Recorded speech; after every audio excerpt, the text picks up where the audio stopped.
Hello dear loving student, कैसे हैं बेटा आप लोग। तो कल हम लोगों ने बेटा सोल्यूशन टॉपिक को पूरा रिवाइज किया था और आप लोगों ने पूरा सोल्यूशन पढ़ लिया होगा। सोल्यूशन के क्या क्या इंपॉर्टेंट टॉपिक्स हैं बेटा जो हमेशा एग्जाम में पूछे जाते हैं, वो आपके बिल्कुल दिमाग में फिट होने चाहिए। मैंने आपको बताया था बेटा, जैसे सॉल्युबिलिटी में हेनरी लॉ में KH की वैल्यू किन किन बातों पे डिपेंड करती है। टेम्परेचर बढ़ाने पर KH बढ़ता है। KH इनवर्सली प्रोपोर्शनल जो होता है वो सॉल्युबिलिटी के होता है। और partial pressure of gas equal to Henry constant into mole fraction of gas एक फॉर्मूला है। हेनरी लॉ के आपको एप्लीकेशन भी मैंने बताया था, कोल्डिंग, स्क्यूबा डाइवर और पहाड़ों पे जब बहुत ऊपर चले जाते हैं तो क्या होता है। दूसरी चीज बेटा एक कॉन्सेप्ट और है, जैसे जो मछलियां वगैरह होती है ना, वो हम लोग देखते हैं कि एकदम बिल्कुल बॉटम पे नीचे वाली सतह पे रहती हैं, ऊपर नहीं रहती हैं। क्यों?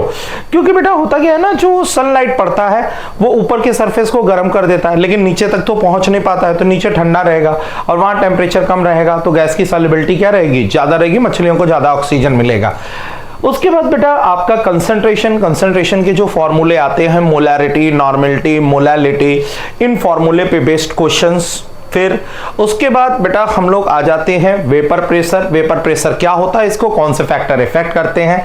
फिर आइडियल, नॉन आइडियल, उसके टाइप्स, एजियोट्रॉप्स, इनके साथ इनका एग्जाम्पल याद होना चाहिए। फिर कॉलिगेटिव प्रॉपर्टी में आ जाइए, तो कॉलिगेटिव प्रॉपर्टी में बेटा उनके फॉर्मूले। फिर अब जब आप वांट ऑफ फैक्टर में आ जाते हैं तो वांट ऑफ फैक्टर का एसोसिएशन और डिसोसिएशन में फॉर्मूला। इतनी बातें अगर आप अच्छे से याद रखते हो बेटा, तो फिर सॉल्यूशन में आपको कहीं कोई दिक्कत आने वाली नहीं है। चलिए बेटा, तो आज हम लोग बात करने जा रहे हैं इलेक्ट्रोकेमिस्ट्री की। इलेक्ट्रोकेमिस्ट्री बहुत ही इंपॉर्टेंट चैप्टर है बेटा। सबसे पहले तो मैं आपको यह मेंशन करना चाहता हूं कि इलेक्ट्रोकेमिस्ट्री में कहां से क्वेश्चन पूछे जाते हैं। तो बेटा अगर मैं इनके टॉपिक्स की बात करूं, इलेक्ट्रोकेमिस्ट्री के टॉपिक्स की बात किया जाए तो देखो बेटा, नर्स्ट इक्वेशन जो है बेटा इलेक्ट्रोकेमिस्ट्री का सबसे इंपॉर्टेंट पॉइंट है। मतलब कहा जाए कि नर्स्ट इक्वेशन, ऐसा हो नहीं सकता कि बेटा आपके नर्स्ट इक्वेशन से क्वेश्चन ना पूछे। ये तो बेटा 100% डन है कि नर्स्ट इक्वेशन बिना इलेक्ट्रोकेमिस्ट्री बिल्कुल अधूरा सा लगता है, ठीक है ना। तो नर्स्ट इक्वेशन बहुत इंपॉर्टेंट है और इससे 3 या 5 नंबर के क्वेश्चन पूछे जा सकते हैं। फिर इसी में आता है बेटा कोलरॉस लॉ भी नर्स्ट इक्वेशन की जान है, ठीक है ना। कोलरॉस लॉ पे भी क्वेश्चन 100% पूछा जाएगा। फिर आता है बेटा फैराडे लॉ मोस्ट इंपॉर्टेंट, यानी ये तीनों जो टॉपिक है ना बेटा बिल्कुल बहुत ज्यादा इंपॉर्टेंट है। तो चलिए बेटा फटाफट बिना टाइम वेस्ट हम लोग आगे बढ़ते हैं, अपने टॉपिक्स की बात करते हैं। सबसे पहले बेटा हम शुरू करेंगे कि इलेक्ट्रोकेमिस्ट्री क्या है। तो कहते हैं बेटा केमिस्ट्री की वो ब्रांच जिसके अंदर मेनली हम लोग 2 तरह के एनर्जी कन्वर्जन की स्टडी करते हैं। एक है बेटा आपका इलेक्ट्रोलिटिक सेल और दूसरा है इलेक्ट्रोकेमिकल सेल। बेटा ये जो इलेक्ट्रोलिटिक सेल है, देखिएगा हमने आपको बताया 2 तरह के सेल की बात करनी है, ठीक है ना। 2 टाइप ऑफ सेल, जिसमें आपका सेल 2 तरह का है। एक है बेटा इलेक्ट्रोलिटिक सेल और दूसरा है इलेक्ट्रोकेमिकल सेल। जो इलेक्ट्रोलिटिक सेल है, यहां पर इलेक्ट्रिकल एनर्जी हमारे केमिकल एनर्जी में कन्वर्ट होती है, इलेक्ट्रिकल टू केमिकल, और यहां पर जो है केमिकल से ये इलेक्ट्रिकल में चेंज होता है, केमिकल टू इलेक्ट्रिकल। ये जो है बेटा इलेक्ट्रिकल टू केमिकल है और ये केमिकल से हमारा इलेक्ट्रिकल है। ये जो प्रोसेस है वो हमारा नॉन स्पॉन्टेनियस है। ये प्रोसेस बेटा हमारा नॉन स्पॉन्टेनियस होता है, लेकिन ये वाला प्रोसेस जो है बेटा वो हमारा स्पॉन्टेनियस है।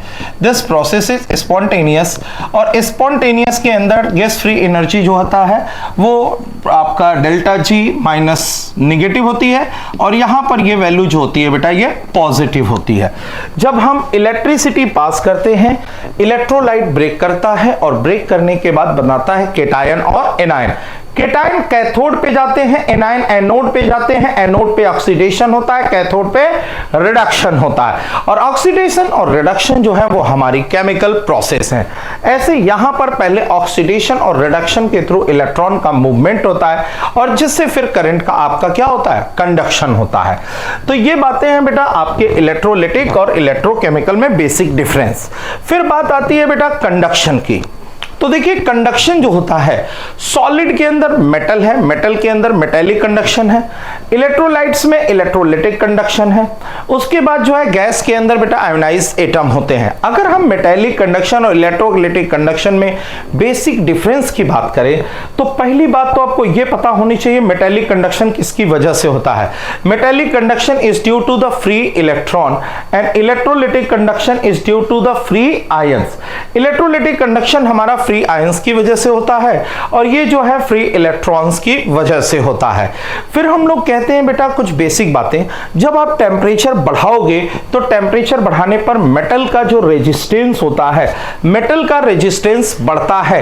लेकिन इलेक्ट्रोलिटिक कंडक्शन के अंदर जब हम टेम्परेचर बढ़ाते हैं तो टेम्परेचर बढ़ाने पर बेटा जो आयनिक इंटर आयनिक अट्रैक्शन होता है वो इंटर आयनिक इंटरेक्शन कमजोर पड़ता है और इंटर आयनिक इंटरेक्शन कमजोर पड़ने की वजह से नंबर ऑफ फ्री आयंस क्या होते हैं, बढ़ते हैं। और नंबर ऑफ फ्री आयंस बढ़ेंगे तो इलेक्ट्रोलिटिक कंडक्शन क्या करेगा, बढ़ेगा।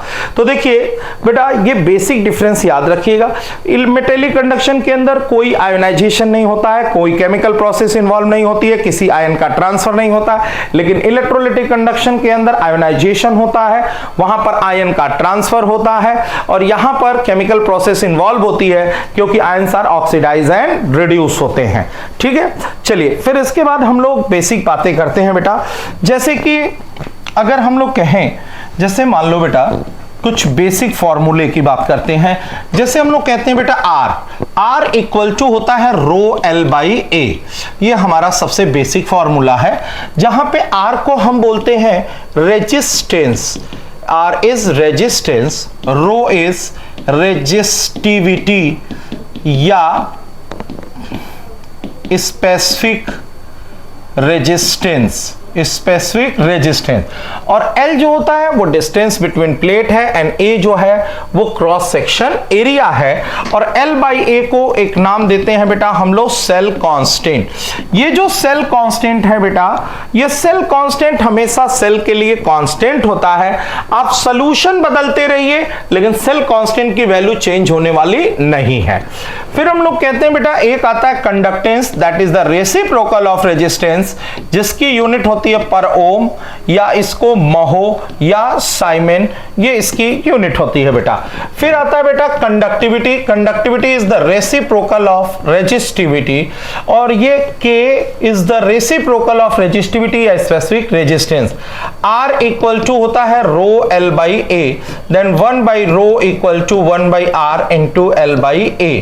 बेटा जी 1 बाई रो को हम लोग बोलते हैं कंडक्टिविटी और 1 बाई R को बोलते हैं कंडक्टेंस और इसको बोलते हैं बेटा सेल कांस्टेंट। देखिए सबसे पहला प्यारा सा फॉर्मूला निकल के आ गया, K equal to C into cell constant. ऐसे याद रखिए K तो बोलिए C सेल कांस्टेंट। याद हो गया दिमाग में? कोई भी पूछेगा के माने कौन, तो आप बोलिए C cell constant, C cell constant. बोलो बेटा फॉर्मूला याद हो गया, K equal to C into cell constant. फिर आता है बेटा मोलर कंडक्टेंस। तो मोलर कंडक्टेंस होता क्या है, एक मोल इलेक्ट्रोलाइट लिया और उसको किसी गिवन सॉल्यूशन में डिसॉल्व किया, उसके अंदर आयंस का फॉर्मेशन हुआ और उन आयंस की कंडक्टिविटी को बोलते हैं हम मोलर कंडक्टेंस। एक मोल इलेक्ट्रोलाइट की वजह से, एक मोल इलेक्ट्रोलाइट की वजह से जो आयन प्रोड्यूस हुए उन आयंस की कंडक्टिविटी को बोलते हैं molar conductance. 1 gram equivalent electrolyte की वजह से जो आयन बने उनकी कंडक्टिविटी को बोलते हैं इक्विवेलेंट कंडक्टेंस। दोनों का फॉर्मूला याद होना चाहिए। जो मोलर कंडक्टेंस है बेटा lambda m equal to 1000 K upon molarity. मेरा दिल कहता है सवाल इस पे आएगा, मेरा दिल कहता है सवाल इस पे जरूर जरूर आएगा और देख लीजिएगा इस फॉर्मूले पे सवाल पक्का आना ही आना है। सवाल बहुत आसान होगा। के की वैल्यू यहां पर याद रखिएगा पर ओम पर सेंटीमीटर में होनी चाहिए। ये मोलैरिटी है, number of moles by volume in litre में होना चाहिए। आप लैम्डा एम की वैल्यू फाइंड कर लोगे। आप कहोगे अगर हमें के की वैल्यू नहीं दिया है तो क्या करेंगे? 1 पर ओम पर सेंटीमीटर इज इक्वल टू होता है 100 पर ओम पर मीटर। तो बेटा पर ओम पर सेंटीमीटर को आप पर ओम पर मीटर में भी चेंज कर सकते हो। इसी तरह बेटा देखिए सबसे पहला formula K equal to C into cell constant, फिर है lambda M equal to 1000 K upon molarity, फिर एक फॉर्मूला और है इक्विवेलेंट कंडक्टेंस का, then equivalent conductance equal to 1000 K upon normality. वही बातें हैं। अब लैम्डा EQ और लैम्डा M में रिलेशन बताना है तो lambda M equal to lambda EQ into valency factor. अब आप कहेंगे ये वैलेंसी फैक्टर है क्या, ये लैम्डा की वैल्यू है क्या? तो लैम्डा की जो वैल्यू होती है बेटा, अगर एसिड है तो उसके अंदर का हाइड्रोजन आयन है, अगर बेस है तो उसके अंदर का OH आयन है, और अगर कोई सॉल्ट है तो बेटा टोटल पॉजिटिव या टोटल निगेटिव है। ठीक है ना बेटा? तो ये देखिए ये इतने फॉर्मूले हो गए। अब इस फॉर्मूले के बाद बेटा पहले हम लोग आते हैं कुछ न्यूमेरिकल्स पे। जरा हम लोग यहां पे बातें करते हैं बेटा। तो देखिए बेटा आपको R equal to rho L by A हमने बता दिया। फिर उसके बाद मैंने ओम सेंटीमीटर है, ओम पर मीटर का फॉर्मूला भी बता दिया, कंडक्टेंस बता दिया, कंडक्टिविटी बता दिया। ये इतनी बातें हो गई। चलिए अगला आता है बेटा इलेक्ट्रिकल कंडक्टेंस। यहां पे देखिएगा बेटा, इस पॉइंट को मैं बताना चाहता हूं। Electrical conductance on metal is called metal या electrolytic conduction. This is due to the movement of electron. और ये किस पे डिपेंड करता है? Nature and structure of metal के ऊपर, नंबर ऑफ वैलेंस इलेक्ट्रॉन पर एटम और टेम्परेचर के ऊपर। सबसे इंपॉर्टेंट बात ये टेम्परेचर है। मैंने आपको पहले ही बताया जब आप टेम्परेचर बढ़ाओगे तो इलेक्ट्रॉन्स के बीच में कोलिजन बढ़ेगा, और जब इलेक्ट्रॉन्स के बीच कोलिजन बढ़ेगा तो जाहिर सी बात है इलेक्ट्रॉन को चलने में हिंड्रेंस क्रिएट होगा और उनका रेजिस्टेंस जो है बेटा वो बढ़ जाएगा। ठीक है, चलो बेटा आगे बढ़ते हैं। अगली बात है बेटा आयनिक कंडक्टेंस या इलेक्ट्रोलाइटिक कंडक्शन। वो सारे फैक्टर मैंने आपको बता दिया है। सीधे आते हैं बेटा हम इनके न्यूमेरिकल पे बिना टाइम वेस्ट किए, और ये रहा आपका जोरदार जबरदस्त जिद्दाबाद न्यूमेरिकल। सवाल लगाएंगे फटाफट। कह रहा है रेजिस्टेंस ऑफ कंडक्टिविटी, इसको हम पहले वेरी इंपॉर्टेंट का दर्जा दे देते हैं फिर आगे बात करते हैं। Resistance of conducting cell fill with the 0.1 m KCl। भैया जी कोई वन है जो 0.1 m KCl से फिल है और जिसका रेजिस्टेंस जो है वो 100 है। फिर कह रहा है if the resistance of same cell, ये बेटा सब कुछ एकदम सेम है लेकिन इसका कंसंट्रेशन जो है वो 0.02 है और इसका रेजिस्टेंस जो है 520 है। कह रहा है calculate the conductivity and molar conductivity, इनका उनका जो बोले सबका निकालो। तो पहले बेटा देखिए ये R इतना दिया है और K की वैल्यू आपको दिया 1.29 पर ओम पर मीटर। आप जानते हैं बेटा कि 1 पर ओम पर सेंटीमीटर इज इक्वल टू 100 पर ओम पर मीटर। तो ये जो पर ओम पर मीटर है इसको बेटा तुम चेंज कर लोगे, इसको किसमें चेंज कर लो? इसको चेंज कर लो बेटा पहले तुम पर ओम पर सेंटीमीटर में।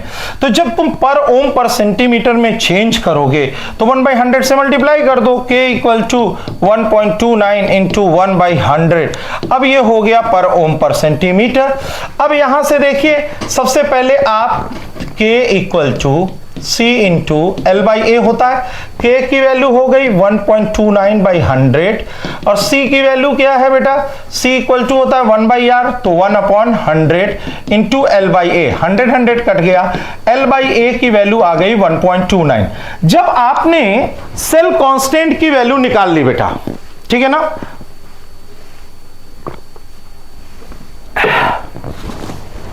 आपने बेटा सेल कांस्टेंट की वैल्यू निकाल ली। अब यहां पर जो सेल कांस्टेंट की वैल्यू आ गई, ये इस सेल के लिए जो सेल कांस्टेंट की वैल्यू होगी वही सेम इसके लिए भी सेल कांस्टेंट की वैल्यू होगी। यहां पर तो मुझे R पता था, K equal to 1/R into L by A. हमें इसी की तलाश थी और जिसका इंतजार था वो मिल गया। अब मेरा काम आगे बढ़ गया। आर की वैल्यू यहां रखा, एल बाई ए यहां रखा, मिल गया हमें के, और के निकालने के बाद लेमडा एम इक्वल टू 1000 के अपॉन मोलैरिटी। के की वैल्यू उठा के बेटा यहां रखो, मोलैरिटी आपको 0.02 दिया हुआ है। फटाफट ये क्वेश्चन सॉल्व हो जाएगा। बढ़िया क्वेश्चन है, अच्छा क्वेश्चन है, एग्जाम में पूछा जा सकता है जब भी ये क्वेश्चन आएगा 3 नंबर में। ये देखिए एक बेहतरीन क्वेश्चन आपका और आ गया। बेहतरीन क्वेश्चन है, इंपॉर्टेंट क्वेश्चन है, मैं भी इसको वीआईपी बोलेगा। ये वीआईपी है, वीआईपी क्वेश्चन है। अब देखो बेटा इसमें कुछ नहीं है, यहां पे तुमको डायमीटर दिया है। डायमीटर का मतलब रेडियस हो गया 1/2, जिससे एरिया निकाल लिया तुमने पाई आर स्क्वायर। लेंथ दिया है 50 सेंटीमीटर। एल बाई ए की वैल्यू तुमने यहां से निकाल लिया। चलो भाई एल बाई ए का काम होने के बाद तुम निकालना चाहते हो के, तो K equal to 1/r into L by A. L by A निकल गया, आर तुम्हें दिया हुआ है, तुमने निकाल दिया के इक्वल टू होता है 1/रो। के की वैल्यू यहां पुट किया, रो निकाल दिया। इसके बाद तुम निकालना चाहते हो लेमडा एम, तो 1000 के अपॉन मोलैरिटी। इस के की वैल्यू को यहां रखो, मोलैरिटी का मतलब कंसंट्रेशन भी आप यहां पे रख दीजिए। आपने निकाल दिया लेमडा एम। इस तरह से आप देख रहे हैं बेटा, आपने सारी चीजें यहां पर कैलकुलेट कर दिया। आगे बढ़ते हैं बेटा। चलिए अब मैं आगे बढ़ने से पहले बेटा थोड़ा सा फैक्टर की बात करना चाहता हूं कि कौन कौन से फैक्टर हैं जो हमारे इलेक्ट्रोलिटिक कंडक्शन को क्या करते हैं, अफेक्ट करते हैं। हमारे इलेक्ट्रोलिटिक कंडक्शन को अफेक्ट करने वाले factors, the factor which affecting the electrolytic conduction. चलो भाई चलो बेटा, फैक्टर में सबसे पहले हम लोग कहते हैं inter ionic interaction. Triple I, ion के बीच अट्रैक्शन जितना ज्यादा होगा, हमारे पास नंबर ऑफ फ्री आयन की संख्या उतनी क्या होगी, कम। एक लाइन में समझ लीजिए, जितना ज्यादा अट्रैक्शन होगा उतने कम हमारे फ्री आयंस होंगे, पहली बात। दूसरा फैक्टर आता है बेटा विस्कोसिटी। विस्कोसिटी का मतलब हमेशा हमने आपको सिखाया बेटा भीड़ भाड़। भीड़ भाड़ में चलोगे धीरे चलोगे, खाली रोड पाओगे 100 की स्पीड में गाड़ी उड़ाओगे। तो जब विस्कोसिटी बढ़ती है बेटा, लिक्विड लेयर के बीच रेजिस्टिंग फोर्स बढ़ेगा तो आयंस की मोबिलिटी घट जाती है। ठीक है, फिर हमने बोला टेम्परेचर। टेम्परेचर बढ़ाने पर आयन के बीच अट्रैक्शन घटता है और फ्री आयंस बढ़ते हैं, इलेक्ट्रोलिटिक कंडक्शन बढ़ता है। फिर हमने बोला बेटा नेचर ऑफ इलेक्ट्रोलाइट। एक स्ट्रॉन्ग इलेक्ट्रोलाइट है, एक वीक इलेक्ट्रोलाइट है, तो जाहिर सी बात है जो स्ट्रॉन्ग इलेक्ट्रोलाइट होगा उसका आयोनाइजेशन ज्यादा होगा, और जिसका आयोनाइजेशन ज्यादा होगा बेटा उसकी इलेक्ट्रोलिटिक कंडक्शन भी क्या होगा, ज्यादा होगा। मैंने आपको दिया 1m HCl 1m acetic acid, बताइए किसका कंडक्शन ज्यादा, बट ऑब्वियस है HCl स्ट्रॉन्ग इलेक्ट्रोलाइट है तो इसका कंडक्शन जो होगा वो क्या होगा, ज्यादा होगा। फिर हम लोग आगे बात करते हैं बेटा जो सबसे इंपॉर्टेंट फैक्टर है, एक आता है बेटा सॉल्वेशन या हाइड्रेशन। हाइड्रेशन का मतलब क्या होता है, किसी भी आयन का वाटर से जुड़ना। ठीक है ना, आयन का वाटर से जुड़ना हाइड्रेशन होता है, और किसी भी आयन का सॉल्वेंट से जुड़ना सॉल्वेशन होता है। आयन वाटर से जुड़ा तो वो क्या है, हाइड्रेशन। आयन हमारा सॉल्वेंट से जुड़ा वो क्या है, सॉल्वेशन। ये जो हाइड्रेशन होता है वो डिपेंड करता है चार्ज डेंसिटी पर। किस पे डिपेंड करता है, चार्ज डेंसिटी पे। और चार्ज डेंसिटी बराबर क्या होता है, charge upon radius. Charge upon क्या होता है, रेडियस। ठीक है ना, चार्ज अपॉन रेडियस, यानी हमारी जो चार्ज डेंसिटी होती है वो डिपेंड करती है दो फैक्टर पे, चार्ज और रेडियस पे। जैसे मैंने यहां पे लिखा lithium ion, sodium ion, potassium ion, rubidium ion और सीजियम आयन। अब आप बताइए लिथियम आयन और सीजियम आयन में सबके ऊपर जो चार्ज है वो चार्ज क्या है, सेम है। सबके ऊपर चार्ज क्या है बेटा, सेम है।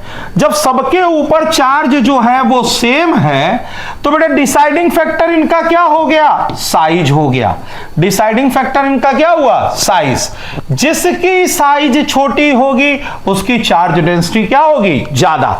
तो आप देख रहे हैं लिथियम आयन की साइज छोटी है, चार्ज डेंसिटी ज्यादा है, हाइड्रेशन ज्यादा है, वाटर मॉलिक्यूल इससे जुड़े हुए ज्यादा हैं। अगर वाटर मॉलिक्यूल इससे जुड़े हुए ज्यादा हैं तो जाहिर सी बात है इसकी मोबिलिटी क्या होगी, कम। इस हिसाब से लिथियम आयन की मोबिलिटी कम होगी। This is very very important question बेटा, चाहे नीट हो चाहे बोर्ड हो बेटा, 100% पूछा जाने वाला क्वेश्चन है, गारंटी मेरी है। कॉन्सेप्ट बड़ा आसान है, ध्यान से समझ लीजिएगा इसको, बार बार ये क्वेश्चन पूछा जाता है। फिर इसके बाद आता है अगला कॉन्सेप्ट बेटा डाइल्यूशन का। मैं आपको डाइल्यूशन की दुनिया में ले चल रहा हूं बेटा। डाइल्यूशन का भी ये जो क्वेश्चन बताने जा रहा हूं बेटा ये जरूर पूछेगा, नहीं पूछा गोली मारना। फिर देखो बेटा डाइल्यूशन में पहली बात तो याद रखो, जब भी हम डाइल्यूट करेंगे तो सबकी वैल्यू क्या करेगी, बढ़ेगी। जब भी हम डाइल्यूट करेंगे बेटा सबकी वैल्यू क्या करेगी, बढ़ेगी। लेकिन एक की वैल्यू घटेगी और जो एग्जाम में पूछा जाएगा। तो पहले घटने वाले को मैं डिस्कस करना चाहता हूं। जब हम डाइल्यूशन बढ़ाते हैं तो डाइल्यूशन बढ़ाने पर के की वैल्यू घटती है।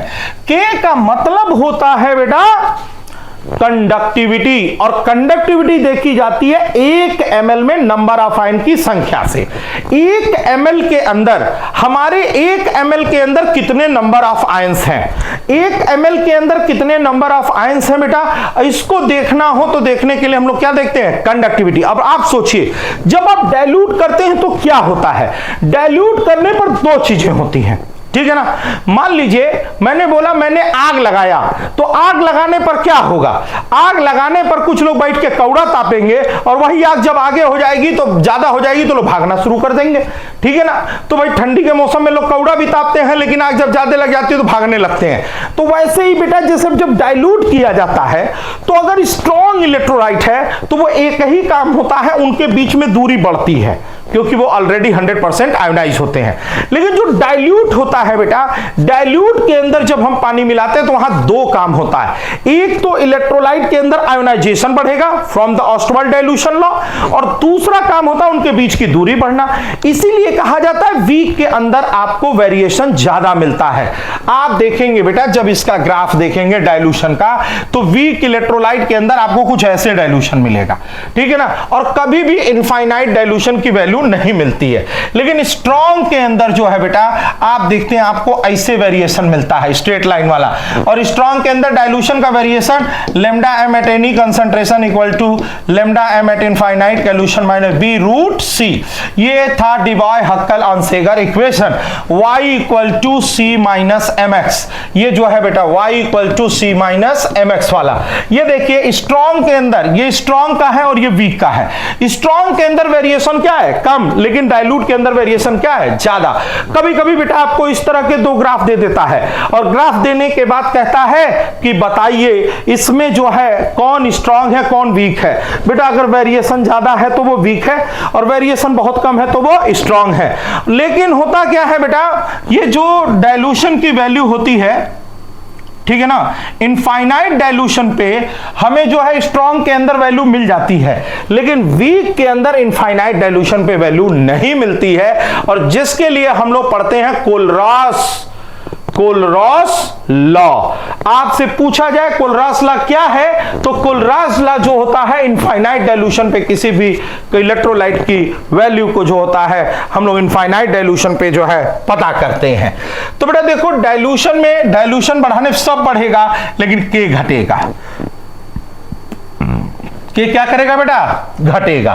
के की वैल्यू घटती है, डाइल्यूशन बढ़ा के की वैल्यू घट गई, ठीक है ना। क्यों घटा, क्योंकि जब हम डाइल्यूट करेंगे तो आयन के बीच में दूरी बढ़ती है और पर ml अब आयनों की संख्या क्या हो जाती है, घट जाती है। एक सिंपल सा एग्जांपल दे रहा हूं, जैसे मान लीजिए 10 बाई 10 का रूम है। मैंने कहा इस 10 बाई 10 के रूम में मैंने 100 बच्चों को रखा और आपसे पूछूं बताओ 1 मीटर स्क्वायर में कितने बच्चे बैठे हुए हैं, तो आप कहेंगे 10। अब मैंने क्या किया, इस रूम को एक्सपेंड कर दिया, बढ़ा दिया, चारों तरफ बढ़ा दिए, ठीक है, बाढ़ ला दिए, सब लोग दूर दूर चले गए। अब मैं पूछूं आपसे कि बताओ 1 स्क्वायर मीटर में अब कितने स्टूडेंट हैं? तो हो सकता है 1 हो, 2 हो, 3 हो, लेकिन जब बाढ़ आ जाएगी, दूर दूर चले जाएंगे, तो 1 स्क्वायर मीटर में नंबर ऑफ स्टूडेंट की संख्या क्या हो जाएगी? घट जाएगी। ऐसे ही बेटा जब डाइल्यूट कर दिया जाता है, आयन दूर दूर चले जाते हैं, तो 1 ml में आयनों की संख्या घट जाती है। Very very important. आपसे पूछे मोलर कंडक्टेंस में क्या पड़ेगा? या lambda m equal to 1000 K upon molarity होता है। डाइल्यूट करोगे, मोलैरिटी घटेगी, लेमडा m बढ़ेगा, नॉर्मेलिटी घटेगी, लेमडा EQ बढ़ेगा। सब बढ़ता है लेकिन सिर्फ एक ये घटता है। तो देखो बेटा, ये एक बड़ा इंपॉर्टेंट पॉइंट था जो हम लोगों ने डिस्कस किया बेटा, ठीक है ना। चलिए अब आगे आते हैं बेटा। वेरिएशन मैंने आपको बता दिया, ये ग्राफ आप देख रहे होंगे बेटा। ये देखिए, ये ग्राफ दिया हुआ है, KCl के अंदर डाइल्यूशन स्ट्रॉन्ग इलेक्ट्रोलाइट का जो है स्ट्रेट लाइन है, और यहां पर देखिए बेटा ये जो है वेरिएशन ज्यादा है, यहां वेरिएशन कम है, यहां वेरिएशन ज्यादा। Lambda m infinite dilution minus b root c, ठीक है। चलिए अब हमने बताया था बेटा कि जब वीक इलेक्ट्रोलाइट की इनफाइनाइट डाइल्यूशन पे वैल्यू नहीं निकल पाई, तो बेटा उसके लिए हमको यूज करना पड़ा था कोलरॉस लॉ। कोलरॉस लॉ में क्या बोला गया? कोलरॉस लॉ में बोला गया कि इनफाइनाइट डाइल्यूशन पे किसी भी इलेक्ट्रोलाइट की जो कंडक्टिविटी होती है, इनफाइनाइट डाइल्यूशन पे किसी भी इलेक्ट्रोलाइट की जो कंडक्टिविटी होती है वो केटायन और एनायन। मान लीजिए बेटा ये कंडक्टिविटी केटायन की है, ये कंडक्टिविटी किसकी है? एनायन की। इनफाइनाइट डाइल्यूशन पे किसी भी इलेक्ट्रोलाइट की जो कंडक्टिविटी होती है वो केटायन और एनायन इन दोनों के सम के क्या होती है? बराबर। Sum of the ionic conductance of cation and anion at infinite dilution, conductivity of an electrolyte is equal to sum of the ionic conductance of cation and anion, यानी ionic conductance of cation and anion। यानी लिखने का जो इसका तरीका होता है बेटा, molar conductance at infinite dilution for any electrolyte is equal to n lambda m infinite dilution for cation plus m lambda m infinite dilution for anion। Cation plus anion, ये क्या होता है? केटायन प्लस एनायन होता है infinite dilution. जैसे मान लीजिए आपने लिखा बेटा Al2SO4 थ्राइस टूट के बना रहा है 2 एल्यूमिनियम आयन और 3 सल्फेट आयन। अब जब इसके लिए लिखोगे तो lambda m infinite dilution for Al2SO4 thrice, तो बेटा ये हो जाएगा 2, n की वैल्यू 2 होगी, 2 lambda m infinite dilution for aluminium ion plus 3 lambda m infinite dilution for sulphate ion, ठीक है ना। अब कभी कभी होता है एग्जाम में आपको इसकी वैल्यू दे दिया, सपोज इसकी वैल्यू बोला 100 है, इसकी वैल्यू बोला जो है 200 है, तो 200 इंटू 200 3 गुणे 2, और दोनों को सम करके आप इस लेमडा m की क्या निकाल दीजिए? वैल्यू। और फिर अगर मान लीजिए इक्विवेलेंट कंडक्टेंस लिखना है, तो इक्विवेलेंट कंडक्टेंस लिखना बड़ा ही आसान होता है। Equivalent conductance for Al2SO4 thrice is equal to lambda equivalent infinite dilution of aluminium ion plus lambda equivalent infinite dilution for sulfate ion। तो ये बेटा हो गया एक केटायन और ये हो गया आपका एनायन, केटायन प्लस एनायन, और ये मिल जाएगा आपको इक्विवेलेंट कंडक्टेंस, ठीक है।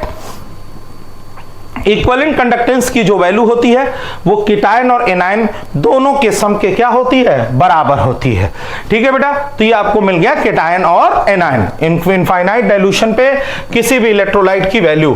तो ये देखिए सीधे equivalent of cation and equivalent of anion होता है, और इन दोनों का रिलेशन आपको मैंने बताया हुआ है कि molar conductance equal to equivalent conductance into valency factor, और कोई भी इलेक्ट्रोलाइट होगा तो उस इलेक्ट्रोलाइट में टोटल पॉजिटिव या टोटल नेगेटिव लेंगे। चलिए बेटा अब आते हैं बेटा इसके हम एप्लीकेशन पे। एप्लीकेशन में बेटा ये देखिए जोरदार फॉर्मूला और जोरदार क्वेश्चन। एग्जांपल 2.8 देख लीजिए क्योंकि ये पेपर में दिखने वाला है।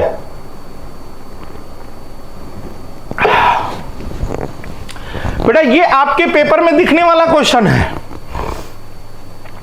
ये तो बेटा आसान है। लेमडा MCaCl2 के लिए लिखना है तो calcium ion plus 2 chloride ion, calcium ion की वैल्यू रखिए, क्लोराइड आयन की वैल्यू रखिए, 2 से मल्टीप्लाई करिए, वैल्यू मिल गई।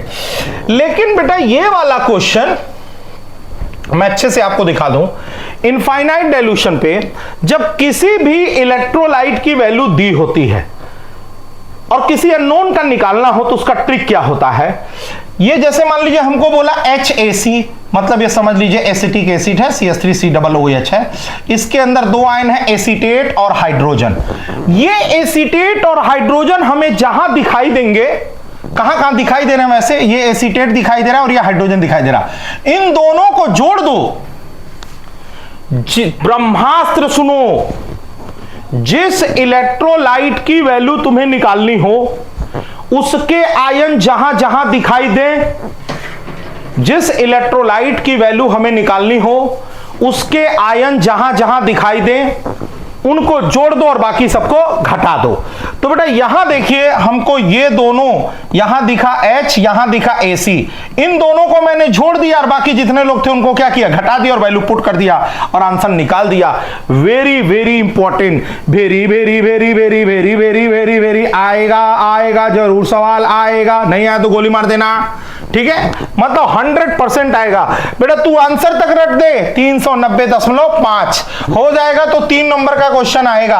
अगर ये क्वेश्चन आ गया बेटा तो रसगुल्ला खिलाने जरूर आ जाना, मैं रसगुल्ला खाएगा, और कितना खाएगा, आधा kilo, half KG, minimum half KG rasgulla वाला क्वेश्चन है ये बेटा। तो ये रसगुल्ला वाला क्वेश्चन एकदम 100% आने वाला है। ट्रिक और ब्रह्मास्त्र मैंने बता दिया, इसके आयन जहां जहां दिखाई देंगे उनको जोड़ देना और बाकी सबको घटा देना। चलो बेटा अगला आता है, इसका एक एप्लीकेशन का क्वेश्चन है, बहुत शानदार। मैं बता दूं बेटा आपको, ये 2 क्वेश्चन आप तैयार करके रखना।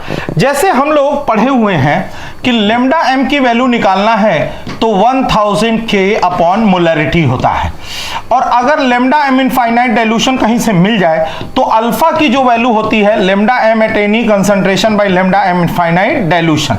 इनफाइनाइट डाइल्यूशन का मतलब होता है बेटा आयोनाइजेशन हमारा 100% हो गया, और किसी कंसंट्रेशन पे जो होता है बेटा कुछ वैल्यू होती है, ये है कुछ अपॉन कुल, that is called degree of dissociation, और K इक्वल टू होता है बेटा C alpha square 1 minus alpha.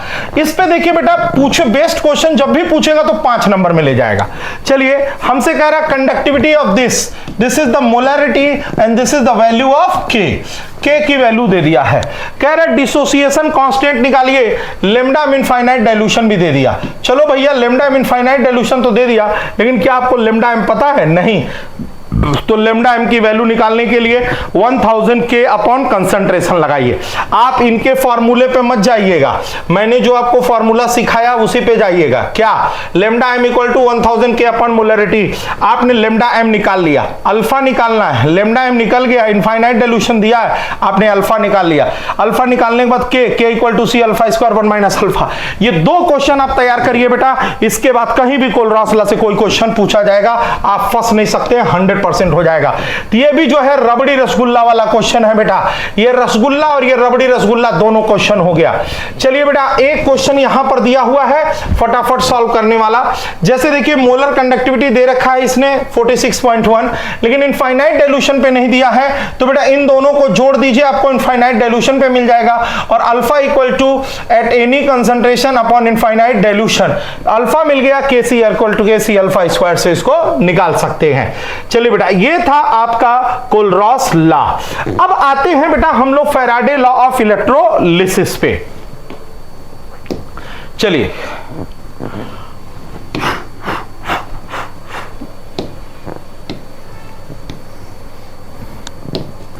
देखो बेटा फैराडे लॉ ऑफ इलेक्ट्रोलिसिस, हम लोग कहते हैं कि जब इलेक्ट्रिसिटी पास करते हैं, इलेक्ट्रोलाइट के अंदर इलेक्ट्रोलाइट टूट के बनाया पॉजिटिव और निगेटिव, पॉजिटिव वाला कैटायन है, निगेटिव वाला एनायन है, एनायन एनोड पे जाता है, वहां पे ऑक्सीडेशन कराता है, कैटायन कैथोड पे जाता है, कैथोड पे रिडक्शन कराता है। तो बेटा गाना क्या गाओगे? CCR, और क्या गाओगे? आओ आओ आओ। ये हो गया एनायन एनोड पे हुआ ऑक्सीडेशन, कैटायन कैथोड पे हुआ रिडक्शन। अब जो हमारी इलेक्ट्रोलिसिस होती है ना बेटा, वो 3 तरह की होती है। एक होती है मोल्टेन। मोल्टेन का कॉन्सेप्ट क्लियर है बेटा, एक किसी भी सॉलिड को अगर आप मेल्ट करा दीजिए, सॉलिड को क्या करा दीजिए, मेल्ट। तो सॉलिड को मेल्ट कराने के बाद जो है बेटा, जो भी आपको लिक्विड फॉर्म में बचा उसको हम लोग कहते हैं बेटा मोल्टेन। सॉलिड के लिक्विड फॉर्म को क्या बोलते हैं, मोल्टेन। तो मोल्टेन में एक केटायन होगा, एक एनायन होगा। मैंने बोला मोल्टेन NaCl, तो भाई sodium ion, chloride ion, sodium ion, cathode पे गया क्लोराइड आयन, एनोड पे गया क्लोराइड, कैथोड पे गया तो सोडियम डिपॉजिट हो गया, एनोड पे गया तो उसका ऑक्सीडेशन हुआ, और ऑक्सीडेशन होने के बाद क्लोरीन गैस बना दिया। अब आता है बेटा एक्वस। एक्वस में आता है बवाल। एक्वस में क्या हुआ, जब NaCl को आपने वाटर में डिसॉल्व किया, तो वाटर में जब आप डिसॉल्व करोगे तो डिसॉल्व करने के बाद सोडियम आयन और क्लोराइड आयन, हाइड्रोजन आयन और OH आयन ये मिला। अब आपके पास कंपटीशन हो गया कि सोडियम आयन जाएगा या हाइड्रोजन आयन जाएगा। अब यहां पर आ गया क्लोराइड आयन जाएगा कि OH आयन जाएगा। तो इस बवाल से दूर रहने के लिए बेटा, जिसका डीपी कम होगा, जिसका डिस्चार्ज पोटेंशियल कम होगा, वो इलेक्ट्रोड पे पहले जाएगा।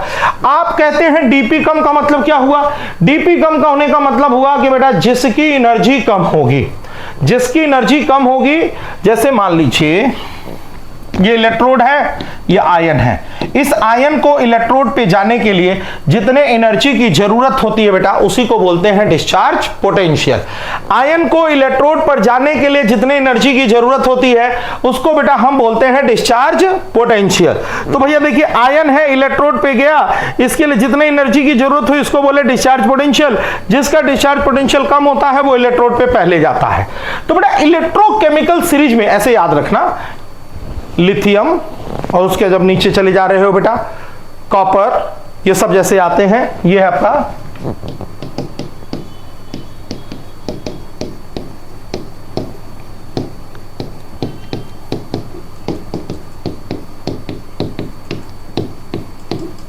देखो, ये सबसे ऊपर, फिर ये इसके नीचे, फिर हाइड्रोजन,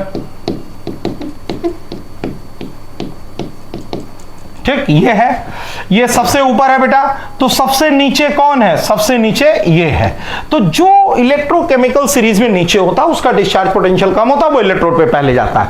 यानी सोडियम और हाइड्रोजन में कौन जाएगा, हाइड्रोजन। हाइड्रोजन जब कैथोड पे जाएगा बेटा तो ये रिलीज करेगा हाइड्रोजन गैस।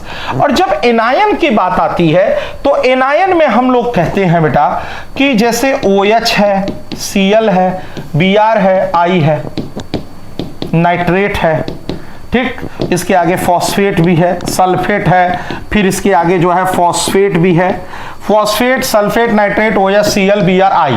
इसका डिस्चार्ज पोटेंशियल कम तो ये जाएगा। तो इन दोनों में इसका डिस्चार्ज पोटेंशियल कम होता है, तो एनोड, एनायन एनोड पे जाएगा, एनोड पे ऑक्सीडेशन होगा, यानी वहां पे क्लोरीन गैस हमारी लिबरेट होगी। तो देखो बेटा एकदम सिंपल सी बात है, जैसे मैंने आपको दिया CuSO4 एक्वस, क्या है, कॉपर आयन है, सल्फेट आयन है, हाइड्रोजन आयन है और OH आयन है। तो इन दोनों में जो है बेटा कौन जाएगा, तो हम देख रहे हैं ये नीचे है तो ये गया, इन दोनों में ये गया। ये जब ऑक्सीडाइज होता है तो ऑक्सीजन गैस बनाता है बेटा और H2O बनाता है। इसी तरह अगर हम AgNO3 लिए होते, silver ion, nitrate ion, H ion और OH आयन, तो बेटा इसमें कौन जाता, सिल्वर, इसमें कौन जाता, OH। अगर मान लीजिए हम एक्वस Na2SO4 लिए होते तो सोडियम आयन और सल्फेट आयन, ये गया हाइड्रोजन आयन और ये गया OH आयन। इन दोनों में तो हाइड्रोजन जाता, इन दोनों में ये जाता, ये बनाता H2, ये बनाता O2। तो बेटा इस तरह से हम डिसाइड कर सकते हैं कि इलेक्ट्रोड के ऊपर कौन जाता है। फिर तीसरे तरह की इलेक्ट्रोलिसिस आती है जब इलेक्ट्रोड और इलेक्ट्रोलाइट सेम हो। मैंने जैसे कहा, मैंने क्या कहा, मैंने बोला बेटा कॉपर की इलेक्ट्रोड है और उसको मैंने कॉपर सल्फेट में डुबा दिया है। कॉपर की इलेक्ट्रोड है, कॉपर सल्फेट में डुबा दिया तो क्या होगा, मान लीजिए अगर ये ऑक्सीडाइज हो रहा है तो कॉपर से बनेगा कॉपर आयन। जब सॉल्यूशन के अंदर कॉपर आयन आ गया तो बेटा इस सॉल्यूशन के अंदर कॉपर आयन का कंसंट्रेशन बढ़ेगा।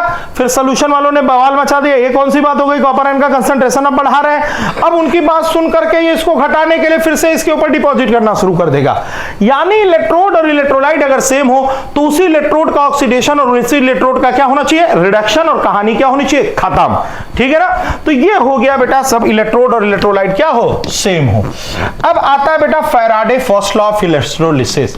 फर्स्ट लॉ में क्या कहा गया, जैसे मान लीजिए यहां पे कोई इलेक्ट्रोलाइट है, यहां से मैंने इलेक्ट्रिसिटी पास की, इलेक्ट्रोलाइट टूट के बनाया आयन, और आयन इलेक्ट्रोड के ऊपर जाके क्या हो रहा है, डिपॉजिट। मैंने बोला ज्यादा इलेक्ट्रिसिटी, ज्यादा टूटा ज्यादा डिपॉजिट हुआ, ज्यादा इलेक्ट्रिसिटी ज्यादा टूटा ज्यादा डिपॉजिट हुआ। यानी जब डायरेक्टली बोलूं कि जितनी ज्यादा इलेक्ट्रिसिटी पास करोगे उतना ज्यादा वेट यहां पे क्या होगा, डिपॉजिट। यानी कि W directly proportional Q, weight of substance deposited or liberated at any electrode is directly proportional to quantity of electricity passed। जितनी ज्यादा इलेक्ट्रिसिटी, जितनी ज्यादा क्वांटिटी ऑफ इलेक्ट्रिसिटी आप पास करेंगे उतना ज्यादा वेट इलेक्ट्रोड के ऊपर जाके क्या होगा, डिपॉजिट होगा। यानी W directly proportional to Q, यानी W is equal to ZQ। अब आपसे पूछा जाता है ये Z क्या है, Z जो है वो इलेक्ट्रो केमिकल इक्विवेलेंट होता है। What is this electrochemical equivalent? Electrochemical equivalent का मतलब होता है एक कूलाम इलेक्ट्रिसिटी पास करने पर जो वेट डिपॉजिट होता है, एक कूलाम इलेक्ट्रिसिटी पास करने पर जो वेट डिपॉजिट होता है उसी को हम लोग बोलते हैं जेड। एक कूलाम इलेक्ट्रिसिटी पास करने पर जो वेट डिपॉजिट होता है उसी को हम लोग क्या बोलते हैं, जेड। एक कूलाम इलेक्ट्रिसिटी पास करने पर जो वेट डिपॉजिट होता है उसी को क्या बोलते हैं, जेड। जेड का मतलब होता है बेटा इलेक्ट्रोकेमिकल इक्विवेलेंट। एक बात आप याद कर लीजिए, किसी के भी अंदर अगर आप 1 फैराडे पास करेंगे तो जो वेट डिपॉजिट होता है बेटा उसको बोलते हैं इक्विवेलेंट वेट। 1 फैराडे किसी के भी अंदर आप पास करिए, हमेशा वो हमेशा इक्विवेलेंट वेट के बराबर ही डिपॉजिट होगा। आप मेरे अंदर 1 फैराडे पास करिए, मेरा इक्विवेलेंट वेट जाके जब डिपॉजिट हो जाएगा। आप कॉपर सल्फेट में 1 फैराडे पास करिए, कॉपर के इक्विवेलेंट वेट के बराबर जाके डिपॉजिट हो जाएगा। आप वाटर के अंदर 1 फैराडे पास करिए, equivalent weight of hydrogen equivalent weight of oxygen के बराबर जाके क्या होगा, डिपॉजिट हो जाएगा। यानी कहने का मतलब है कि 96500 कूलाम किसी के अंदर पास करोगे तो इक्विवेलेंट वेट 1 कूलाम पास करने पर E/96500, और 1 कूलाम पास करने पे जो वेट डिपॉजिट होता है उसी को बोलते हैं बेटा हम लोग जेड। यानी W is equal to E/96500 into Q। बस यही एक नन्ना मुन्ना फॉर्मूला है जिसको आपको याद करना है। इससे ज्यादा बेटा आपको जाने की कहीं कोई जरूरत ही नहीं है, आप इस फॉर्मूले पे ही फोकस करिए। सारा क्वेश्चन बेटा इसी पे लगने वाला है। W equal to E/96500 I into T। I जो है करंट है, T जो है वो टेम्परेचर है, सॉरी टाइम है। टाइम हमारा किस में होना चाहिए, सेकंड में, ये होना चाहिए एम्पियर में। समस्या फंसती है इक्विवेलेंट वेट की कि बेटा हम इक्विवेलेंट वेट की जगह क्या लिखें, हम इस इक्विवेलेंट वेट को क्या लिखेंगे। आप इक्विवेलेंट वेट किसका निकालना चाहते हैं, जैसे आप कॉपर का इक्विवेलेंट वेट लेना चाहते हो तो इक्विवेलेंट वेट अपॉन हो जाएगा M/चार्ज। चार्ज कितना है, 2। आप एल्यूमिनियम आयन के लिए निकालना चाहते हैं तो equivalent weight is equal to हो जाएगा M/3, यानी इसका जो इक्विवेलेंट वेट होगा वो इसके चार्ज, यानी 27 क्या हो जाएगा 3। कॉपर का हो जाएगा 63.5/2। जिंक आयन है तो जिंक आयन का हो जाएगा बेटा 65.3/2। हाइड्रोजन का 1 होता है, ऑक्सीजन का 8 होता है, क्लोरीन का 35.5 होता है। तो ये तो बेटा फर्स्ट लॉ पे है, ठीक है ना। आपसे फर्स्ट लॉ की डेफिनेशन भी पूछ सकता है। सेकेंड लॉ में क्या कहता है,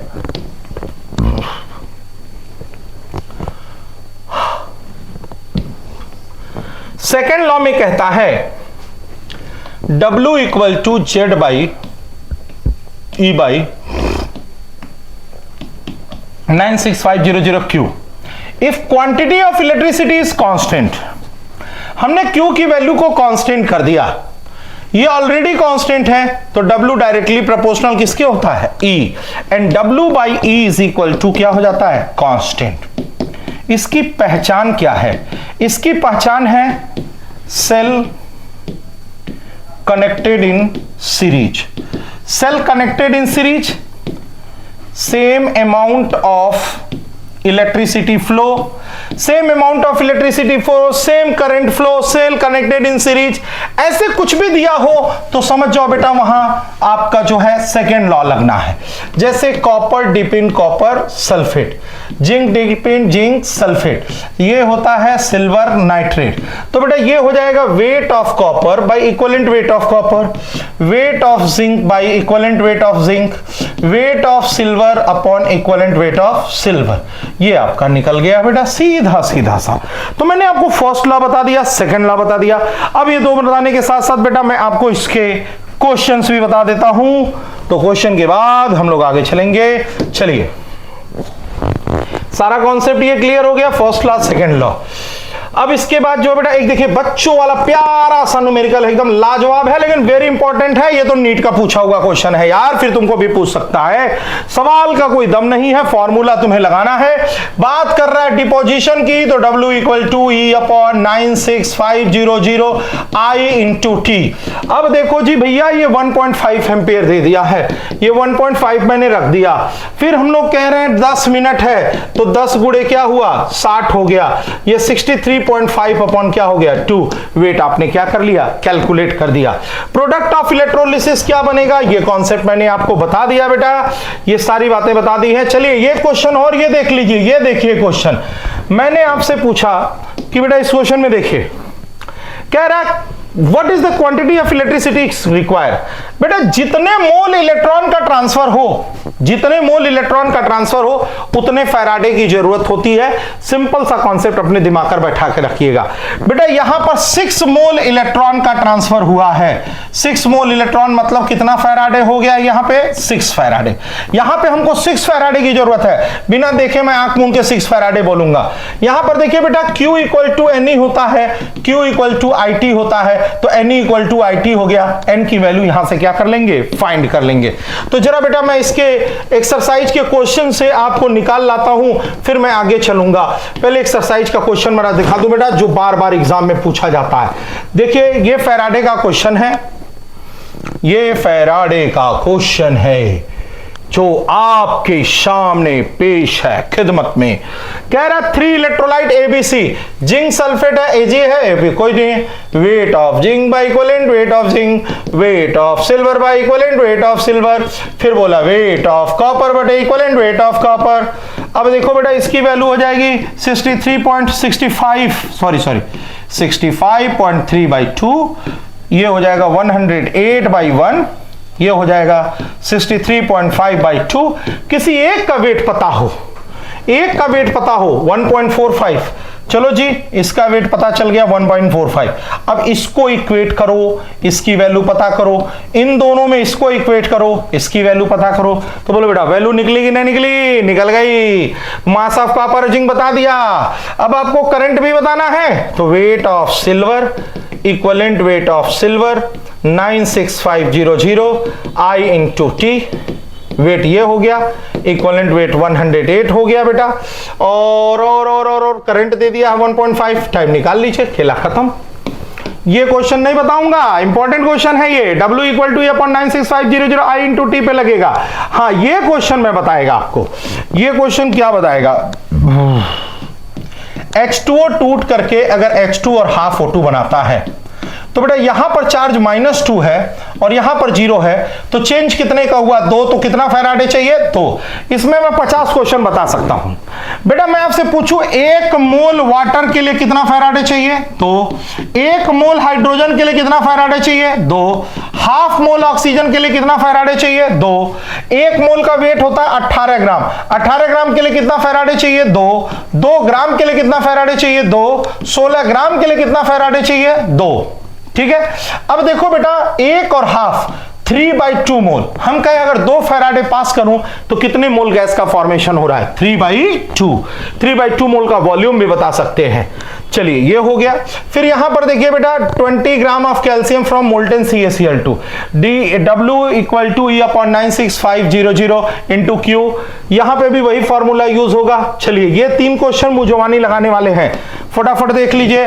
ये बताओ बेटा एल्युमिनियम आयन है, 3 इलेक्ट्रॉन लेके एल्युमिनियम बता रहा है, बताइए कितने मोल इलेक्ट्रॉन, 3, तो कितना फैराडे, 3। कॉपर आयन है, 2 इलेक्ट्रॉन लेकर के कॉपर बना रहा है, बताइए कितने मोल इलेक्ट्रॉन, 2, तो 2 फैराडे। MnO4 माइनस ये Mn+2 में गया, यहां पर इसका कितना है +7, यहां पर इसका कितना है +2, 7 से 2 गया तो कितने का चेंज हुआ 5, तो कितना फैराडे हो जाएगा 5 फैराडे। तो बस बेटा इतना आप अगर फैराडे लॉ ऑफ इलेक्ट्रोलिसिस में याद रखेंगे, मेरी गारंटी है बेटा कहीं आपको कोई दिक्कत आने वाली नहीं है। Faraday law of electrolysis, कोलरॉस law, ये दोनों के दोनों बेटा बहुत ही इंपॉर्टेंट टॉपिक हैं और जिस पे बेटा मैंने हर तरह की चीजें आपको बता दिया। अब बेटा इसके बाद जो है मैं बात करने वाला हूं इलेक्ट्रोड पोटेंशियल की, और इलेक्ट्रोड पोटेंशियल के साथ ही बात करूंगा बेटा इलेक्ट्रोकेमिकल सीरीज की, इलेक्ट्रोकेमिकल सेल की, और फिर हम लोग पढ़ेंगे बेटा नर्स्ट इक्वेशन। ठीक है ना। तो सबसे पहले बेटा हम लोग बात करेंगे इलेक्ट्रोकेमिकल सीरीज के बारे में, इलेक्ट्रोकेमिकल सीरीज क्या होता है। लेकिन उससे पहले मैं बात करना चाहता हूं बेटा इलेक्ट्रोड पोटेंशियल के बारे में कि ये इलेक्ट्रोड पोटेंशियल क्या है। ठीक है ना। इलेक्ट्रोड पोटेंशियल क्या होता है, ठीक है। तो देखो बेटा जाहिर सी बात है इलेक्ट्रोड पोटेंशियल, तो इलेक्ट्रोड पोटेंशियल के लिए सबसे पहले मैं आपको इसकी छोटे कुछ पॉइंट्स की बात बता दूं बेटा कि इलेक्ट्रोड पोटेंशियल क्या है। इलेक्ट्रोड पोटेंशियल, इलेक्ट्रोड पोटेंशियल, ठीक है ना। Electrode potential, electrode potential, electrode potential क्या होता है, जब किसी इलेक्ट्रोड को हम सॉल्यूशन में डुबाते हैं तो उसके अंदर दो तरह की टेंडेंसी होती है, या तो वो ऑक्सीडाइज होता है या तो वो रिड्यूस होता है। अगर मान लीजिए कोई भी मेटल है और वो ऑक्सीडाइज हुआ तो वो आयन बनाएगा, यानी मेटल से क्या बना आयन, और उसने रिलीज किया इलेक्ट्रॉन। तो जाहिर सी बात है बेटा जब कोई मेटल आयन बनाएगा तो आयन सॉल्यूशन में आएंगे और इस इलेक्ट्रोड के ऊपर जो इलेक्ट्रॉन है वो इलेक्ट्रॉन इकट्ठा हो जाएगा, और जब इसके ऊपर निगेटिव चार्ज आएगा तो ये पॉजिटिव को अट्रैक्ट करता है, और ये पॉजिटिव निगेटिव मिलकर पोलैरिटी डेवलप करते हैं। उस पोलैरिटी से पोटेंशियल डिफरेंस डेवलप होता है, और उस पोटेंशियल डिफरेंस से डेवलप होता है पोटेंशियल, जिसको हम लोग बोलते हैं इलेक्ट्रोड पोटेंशियल। ये इलेक्ट्रोड पोटेंशियल जो होता है बेटा डिपेंड करता है नेचर ऑफ इलेक्ट्रोड पे, इलेक्ट्रोलाइट पे, टेम्परेचर, प्रेशर, कंडीशन पे और कंसंट्रेशन पे। देखिए बेटा अगर मेटल का आयन बना तो ये ऑक्सीडाइज हुआ और इससे जो पोटेंशियल जनरेट हुआ उसको बोलते हैं ऑक्सीडेशन पोटेंशियल। अगर सपोज कोई आयन इलेक्ट्रोड पर जा करके डिपॉजिट हो रहा है, ठीक है ना, कोई आयन है इलेक्ट्रोड पे गया, जब वो इलेक्ट्रोड पे जाएगा तो वो आयन इलेक्ट्रॉन मांगेगा, जहां से इलेक्ट्रॉन निकल के आएगा उसके ऊपर पॉजिटिव चार्ज आएगा। इस इलेक्ट्रोड पे पॉजिटिव आ गया, करेस्पॉन्डिंग इसने नेगेटिव को अट्रैक्ट किया, डेवलप किया इन्होंने पोटेंशियल डिफरेंस, डेवलप किया पोलैरिटी, उससे डेवलप हुआ पोटेंशियल, तो उसको बोलते हैं बेटा हम लोग रिडक्शन पोटेंशियल। अब हमारा जो पोटेंशियल होता है वो दो तरह का होता है। अगर हमने टेम्परेचर को रखा 25 डिग्री सेल्सियस और कंसंट्रेशन को रखा हमने 1 मोलर, टेम्परेचर 25, कंसंट्रेशन 1 मोलर और प्रेशर अगर 1 बार रखा, और यहां पर अगर हम पोटेंशियल कैलकुलेट करते हैं तो उसको बोलते हैं E naught cell. E naught cell equal to E naught oxidation plus E naught reduction, oxidation plus reduction. बेटा जिसका ऑक्सीडेशन होगा उसका ऑक्सीडेशन पोटेंशियल रखेंगे और जिसका रिडक्शन होगा उसका रिडक्शन पोटेंशियल रखेंगे, ये बात ध्यान में रखिएगा, ठीक है ना। ऑक्सीडेशन जिसका उसका ऑक्सीडेशन पोटेंशियल, जिसका रिडक्शन उसका रिडक्शन पोटेंशियल। जैसे मान लीजिए बेटा यहां पर जिंक है और जिंक से बना है जिंक आयन और 2 इलेक्ट्रॉन। अगर मैं लिखता हूं ई जिंक से जिंक आयन तो इसका मतलब हुआ oxidation potential of zinc, oxidation potential of zinc. और अगर हमने लिखा ई नॉट जिंक से जिंक आयन तो इसको हम लोग बोलते हैं standard oxidation potential of zinc. Standard oxidation potential of मतलब ये वैल्यू जो है हमारी कांस्टेंट है, ये वैल्यू हमारी चेंज ना होने वाली है, ठीक है ना। और अगर ऑक्सीडेशन पोटेंशियल की वैल्यू सपोज अगर इसकी x हो तो ई नॉट जिंक आयन से जिंक की वैल्यू जो होगी वो -x होगी। मतलब E naught oxidation minus E naught क्या होता है, reduction. E naught oxidation is equal to minus E naught reduction. ये स्टैंडर्ड का केस है, तब होगा। हम कभी ये नहीं लिख सकते हैं कि oxidation equal to E reduction, ये गलत है। स्टैंडर्ड के केस में ये वैल्यू क्या है, सही है। तो बेटा देखो पोटेंशियल दो तरह का हुआ, एक स्टैंडर्ड हुआ, एक नॉर्मल पोटेंशियल हुआ, ठीक है। अब जरा हम बात करना चाहते हैं इलेक्ट्रोकेमिकल सीरीज की, थोड़ा ध्यान से समझ लीजिएगा। जैसे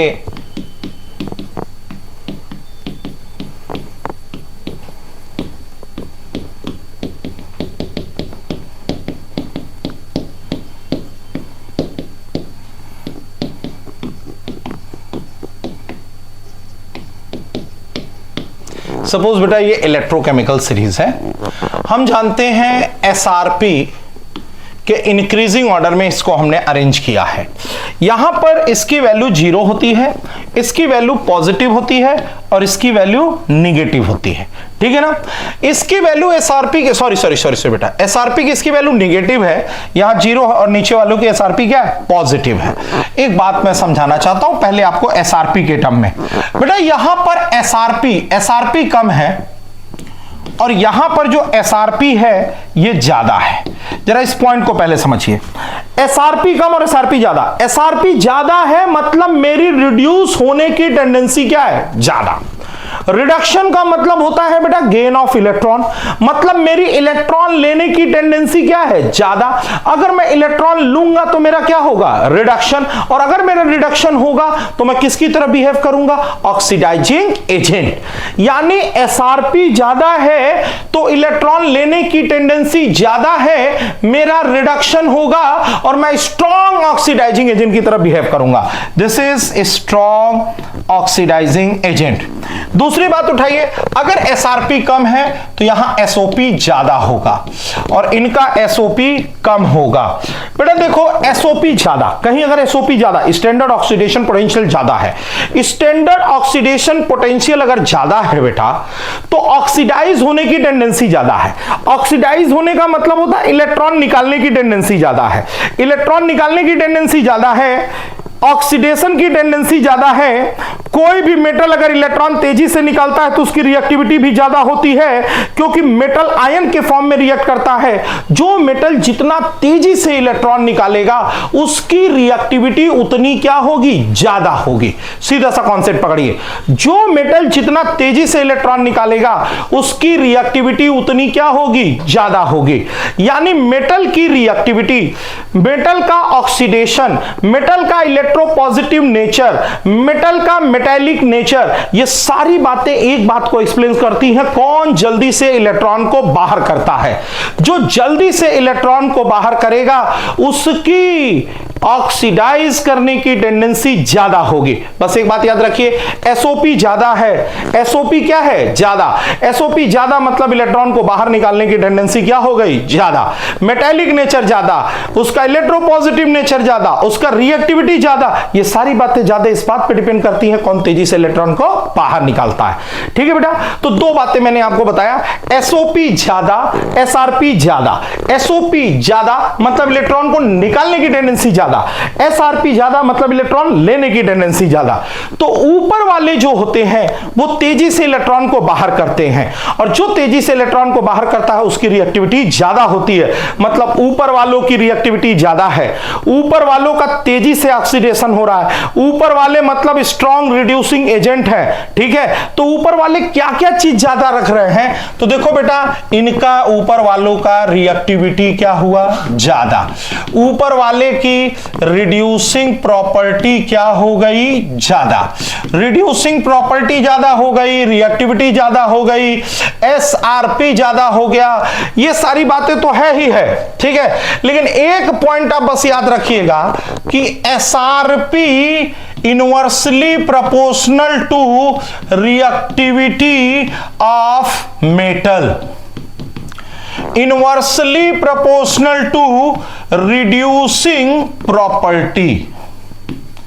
inversely proportional reducing property, inversely proportional to SOP and directly proportional to oxidising property.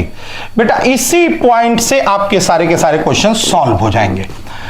SRP inversely proportional सबके है, बस इसके क्या है, डायरेक्टली प्रोपोर्शनल है। सारा क्वेश्चन आपका यहीं से सॉल्व हो जाएगा।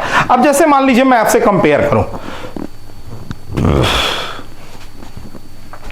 मैं आपसे कंपेयर करता हूं कि हमारे पास दो एलिमेंट हैं, एक जिंक है एक कॉपर है, जिंक कॉपर, ठीक है ना। जिंक इलेक्ट्रोकेमिकल सीरीज में ऊपर है, मतलब इसकी रिएक्टिविटी ज्यादा होगी, ये इलेक्ट्रॉन देगा। अगर ये इलेक्ट्रॉन देगा तो ये इलेक्ट्रॉन क्या करेगा, लेगा।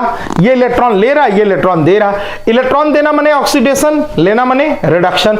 ऑक्सीडेशन कहां होता है, एनोड पे, रिडक्शन कहां होता है, कैथोड पे। इसकी रिएक्टिविटी क्या है, ज्यादा, इसकी रिएक्टिविटी क्या है, कम। यहां पर ऑक्सीडेशन, यहां रिडक्शन, ये लेफ्ट में रखा जाएगा या एनोड पे रखा जाएगा। इसकी रिड्यूसिंग प्रॉपर्टी ज्यादा, इसकी रिड्यूसिंग प्रॉपर्टी कम, इसकी रिएक्टिविटी ज्यादा, इसकी रिएक्टिविटी कम, इसकी ऑक्सीडाइजिंग प्रॉपर्टी कम, इसकी ऑक्सीडाइजिंग प्रॉपर्टी ज्यादा। तो बेटा देखो, एक पॉइंट इसमें से कोई भी आप अगर पकड़ लिए तो बाकी सारी प्रॉपर्टी क्या कर सकते हैं, एक्सप्लेन कर सकते हैं। फिर देखो बेटा, आपका अगला आता है नर्स्ट इक्वेशन। भैया देखिए, Nernst equation is used to calculate the electrode potential E cell equal to E naught cell 0.059 by n log concentration of product upon concentration of reactant. Product upon क्या होता है, रिएक्टेंट होता है। जैसे मान लीजिए मैंने कहा आपको एक सेल रिएक्शन दिया हुआ है, जिंक से जिंक आयन और कॉपर आयन से कॉपर। बेटा यहां पर आपका क्या हो रहा है, ऑक्सीडेशन हो रहा है, यहां क्या हो रहा है, रिडक्शन। ये ऑक्सीडेशन हाफ सेल है और ये रिडक्शन हाफ सेल है, ठीक है। ये लेफ्ट है, ये राइट है, ये एनोड है, ये कैथोड है। इसका एसआरपी जो है, इसका एसआरपी कम होगा, इसका एसआरपी ज्यादा होगा, इसका एसओपी ज्यादा होगा, इसका एसओपी कम होगा। ये जो सेल रिप्रेजेंटेशन आपको दिया हुआ है, इससे सेल रिएक्शन लिखिए। तो जिंक कन्वर्ट हुआ है जिंक आयन में और इसने निकाले 2 इलेक्ट्रॉन। कॉपर आयन जो है 2 इलेक्ट्रॉन ले करके क्या बनाया, कॉपर, और इसको जोड़ दीजिए तो zinc plus copper ion change into copper plus zinc ion. तो ये हो गया आपका सेल रिएक्शन और ये है आपका सेल रिप्रेजेंटेशन। और जब आपको लिखना हो E naught cell, then E naught cell equal to E naught oxidation plus E naught reduction. Oxidation किसका हो रहा है, तो आपने देखा जिंक का, तो भैया जिंक का रख दीजिए। रिडक्शन किसका हो रहा है, कॉपर का, तो आपने कॉपर का रख दिया। जब आप लिखोगे ई सेल बराबर ई नॉट सेल माइनस 0.059, कितने इलेक्ट्रॉन का ट्रांसफर है, 2। और आप जानते हैं सॉलिड का जो एक्टिव मास होता है वो 1 होता है। ये हो गया log zinc ion upon copper ion, zinc ion upon copper ion. आपको कंसंट्रेशन दिया होगा, सब कुछ दिया होगा, आप निकाल सकते हो। ग्राफ बनाना चाहते हो, y equal to C minus M X का ग्राफ होगा और ग्राफ आपका कुछ ऐसे जाएगा। ये वैल्यू जो होगी वो ई नॉट सेल होगी, ये ई सेल है, ये log zinc ion upon copper ion concentration है। फिर हम लोग कहते हैं बेटा, अगर मैं इस जिंक आयन का कंसंट्रेशन बढ़ाऊं तो क्या होगा। अगर तुम जिंक आयन का कंसंट्रेशन बढ़ाओगे तो ये पूरी की पूरी वैल्यू बढ़ेगी और ये वैल्यू हमारी क्या करेगी, घटेगी। यानी ऑक्सीडेशन का कंसंट्रेशन बढ़ाया तो ई सेल हमारा क्या हुआ, घटा। मैंने बोला अगर कॉपर आयन का कंसंट्रेशन बढ़ाएं तो ये पूरी वैल्यू घटेगी और ये वैल्यू क्या करेगी, बढ़ेगी। यानी रिडक्शन का कंसंट्रेशन बढ़ाया तो ई सेल की वैल्यू क्या हो गई, बढ़ गई, ठीक है ना। रिडक्शन बढ़ा तो ई सेल हमारा क्या हुआ, बढ़ा। ये मेन पॉइंट्स थे बेटा आपके नर्स्ट इक्वेशन के। इस नर्स्ट इक्वेशन में एक बात और, अगर बेटा हम लोग इक्विलिब्रियम की बात करते हैं तो इक्विलिब्रियम के अंदर ई सेल की वैल्यू 0 हो जाती है और जब ई सेल 0 हो जाएगा then E cell equal to E naught cell, ठीक है ना। ई नॉट सेल सॉरी अगर ई सेल 0 हो जाएगा तो बेटा यहां से निकलेगा E cell equal to 0.059 by n log Kc।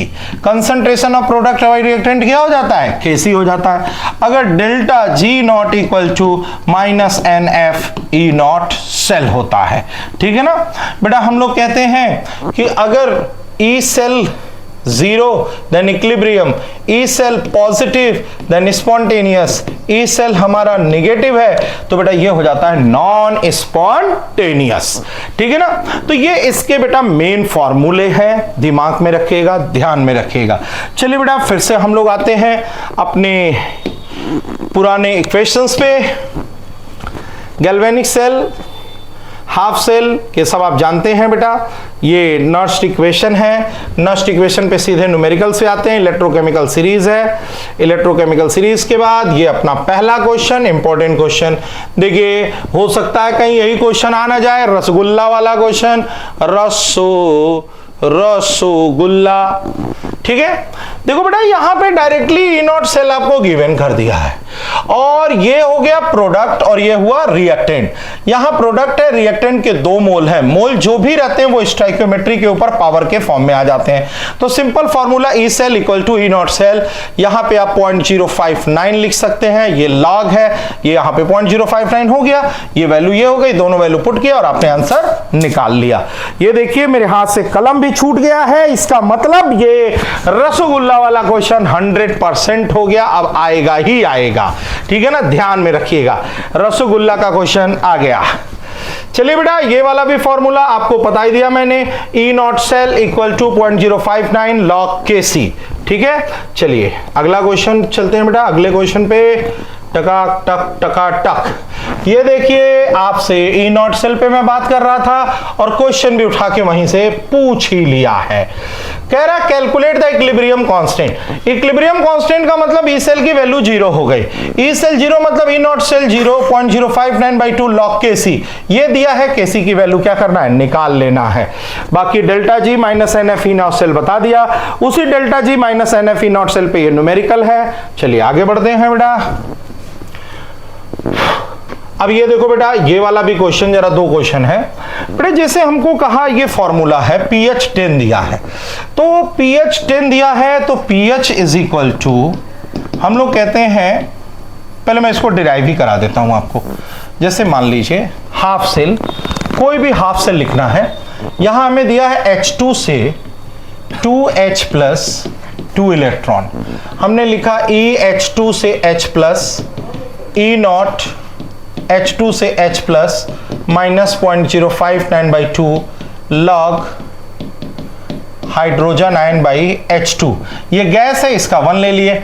Standard value hydrogen की 0 होती है, ई ऑक्सीडेशन पोटेंशियल माइनस 0.059/2 और ये हो गया 2 लॉग हाइड्रोजन आयन। 2 से 2 कट गया, ये हो गया माइनस लॉग हाइड्रोजन आयन, मतलब pH, यानी कि E oxidation potential by 0.059 equal to क्या होता है, pH। ये देखिए फॉर्मूला निकाल दिया मैंने, pH equal to oxidation potential, ये फॉर्मूला निकला है, pH equal to oxidation potential of hydrogen by 0.059। दूसरा है pH equal to reduction potential of hydrogen minus 0.059। ये भी रसगुल्ला रसोमलाई वाला क्वेश्चन है, फटाफट लग जाएगा। इसी की तरह 2.5 लगाना चाहते हैं, then E cell equal to E naught cell minus 0.059/2 log, product में कौन है, निकिल आयन, रिएक्टेंट में कौन है, सिल्वर आयन का स्क्वायर। अब यहां वैल्यू पुट करिए, सारा वैल्यू पुट करने के बाद ई सेल कैलकुलेट कर लीजिए, फटाफट हो गया बेटा। ठीक है ना, तो ये तो बेटा नर्स्ट इक्वेशन के हो गए सारे क्वेश्चंस। ठीक है ना, नर्स्ट इक्वेशन पे इतना ध्यान रखिएगा बेटा, आपका अच्छे से हो जाएगा। अब आते हैं बेटा हम लोग थोड़ा सा बैटरी के ऊपर बात करते हैं। ठीक है ना, चार्जिंग और डिस्चार्जिंग, बैटरी की बात कर लेते हैं थोड़ा सा। देखो बेटा बैटरी से जो मेनली क्वेश्चन पूछता है, बैटरी की बात कर रहे हैं,